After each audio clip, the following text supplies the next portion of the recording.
Device আসক্তি কেড়ে নিচ্ছে নামাজের মনোযোগ। প্রযুক্তি আজ আমাদের জীবনের অবিচ্ছেদ্য সঙ্গী। কিন্তু যে প্রযুক্তি জীবনকে সহজ করেছে, সেই প্রযুক্তিই নীরবে আমাদের হৃদয়ের সবচেয়ে মূল্যবান ইবাদত নামাজের একাগ্রতা কেড়ে নিচ্ছে। আমাদের মধ্যে অনেকেই নামাজে দাঁড়িয়েও কাজের চিন্তা, মেসেজ, নোটিফিকেশন, ফেসবুক, ভিডিও বা ফোন কলের কথা ভাবতে থাকেন। নামাজে দাঁড়ানোর পর মনে আসে, আমাকে কেউ ফোন দিচ্ছে কি না বা কেউ আমাকে মেসেজ দিচ্ছে কি না, অথবা নামাজ শেষ করেই দ্রুত কাউকে মেসেজ দিতে হবে। বারবার চেষ্টা করেও আমরা নামাজে মনোযোগ বসাতে পারি না, নামাজের মধ্যে একাগ্রতা সৃষ্টি করতে পারি না। এখন আমরা 2 রাকাত নামাজও পূর্ণ মনোযোগ সহকারে আদায় করতে পারি না। ফলে দাঁড়িয়ে থাকে শুধু আমাদের শরীর, অথচ মন ঘুরে বেড়ায় কর্মস্থলে, মোবাইলের পর্দায়, অপঠিত বার্তায় কিংবা দুনিয়ার অগণিত ব্যস্ততায়। আমরা আল্লাহর সামনে দাঁড়িয়েও যেন দুনিয়ার সামনেই দাঁড়িয়ে থাকি। তাই নামাজ আদায় করা হলেও তার প্রকৃত স্বাদ ও খুশু, একাগ্রতা হারিয়ে যায়। পবিত্র কোরআনে মহান আল্লাহ সফল মুমিনদের অন্যতম বৈশিষ্ট্য বর্ণনা করে বলেন, নিশ্চয়ই মুমিনরা সফল হয়েছে, যারা তাদের সালাতে বিনয়ী ও একাগ্র। সূরা মুমিনুন আয়াত 1-2। এই আয়াত স্পষ্ট করে যে শুধু নামাজ পড়াই যথেষ্ট নয়, বরং নামাজে মনোযোগ ও বিনয় অর্জন করাও অত্যন্ত গুরুত্বপূর্ণ।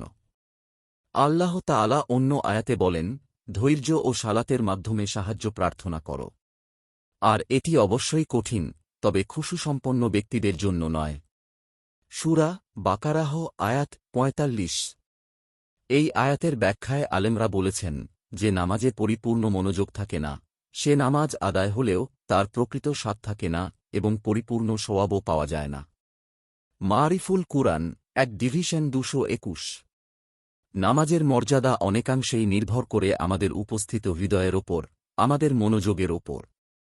এ ব্যাপারে রাসূলুল্লাহ সাল্লাল্লাহু আলাইহি ওয়াসাল্লাম বলেছেন, বান্দা নামাজ আদায় করে, অথচ তার জন্য কখনো 10 ভাগের 1 ভাগ, কখনো 9 ভাগের 1 ভাগ, কখনো 8 ভাগের 1 ভাগ, এভাবে যতটুকু মনোযোগ ছিল ততটুকুই সওয়াব লেখা হয়। আবু দাউদ হাদিস 796। অন্য একটা হাদিস এসেছে, রাসূলুল্লাহ সাল্লাল্লাহু আলাইহি ওয়াসাল্লাম বলেছেন, যতক্ষণ বান্দা সালাতে এদিক সেদিক না তাকায়, ততক্ষণ আল্লাহ তার দিকে মনোযোগ রাখেন। আর যখন সে মুখ ফিরিয়ে নেয়, আল্লাহ তার থেকে মনোযোগ ফিরিয়ে নেন। তিরমিজি হাদিস 2863। বর্তমান সময়ে প্রযুক্তি আমাদের মনকে সবসময় ব্যস্ত রাখে। বিভিন্ন গবেষণায় উঠে এসেছে, বারবার স্মার্টফোনের নোটিফিকেশন মানুষের মনোযোগ ভেঙে দেয় এবং দীর্ঘ সময় ধরে গভীরভাবে কোনো কাজে মনোযোগ ধরে রাখা কঠিন করে তোলে। এই অভ্যাস নামাজেও প্রভাব ফেলে। নামাজের আগে ঘণ্টার পর ঘণ্টা সামাজিক যোগাযোগ মাধ্যমে সময় কাটানোর পর হঠাৎ সম্পূর্ণ মনোযোগ নিয়ে আল্লাহর সামনে দাঁড়ানো সহজ হয় না। অনেকেই নামাজ শুরু করার আগ মুহূর্ত পর্যন্ত ফোন ব্যবহার করেন। আবার আরও ফোন সাইলেন্ট না থাকায় নামাজের মাঝেই রিংটোন বা নোটিফিকেশনের শব্দে মনোযোগ নষ্ট হয়ে যায়। অথচ রাসূলুল্লাহ সাল্লাল্লাহু আলাইহি ওয়াসাল্লাম নামাজের আগে এমন সব বিষয় দূরে রাখতে নির্দেশ দিয়েছেন, যা মনোযোগ নষ্ট করে। তিনি বলেছেন, যখন খাবার উপস্থিত থাকে এবং পেশাব পায়খানার চাপ থাকে, তখন নামাজ নয়। মুসলিম হাদিস 560। এ থেকে বোঝা যায়, মনোযোগ নষ্ট করে এমন বিষয় থেকে নিজেকে মুক্ত করে নামাজে দাঁড়ানো উচিত।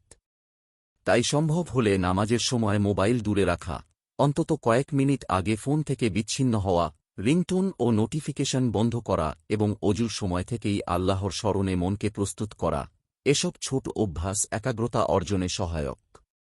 পাশাপাশি তিলাওয়াতের অর্থ বোঝার চেষ্টা, সিজদার স্থানে দৃষ্টি রাখা।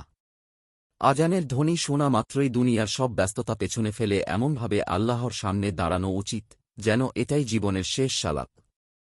রাসূলুল্লাহ সাল্লাল্লাহু আলাইহি ওয়াসাল্লাম বলেছেন, এমনভাবে সালাত আদায় করো, যেন এটি তোমার জীবনের শেষ সালাত।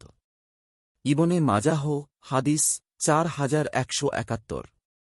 আল্লাহ তাআলা আমাদের প্রতিটি সালাত হৃদয়ের প্রশান্তি, ঈমানের শক্তি ও আখিরাতের সফলতার পাথে হিসেবে কবুল করুন। আমিন।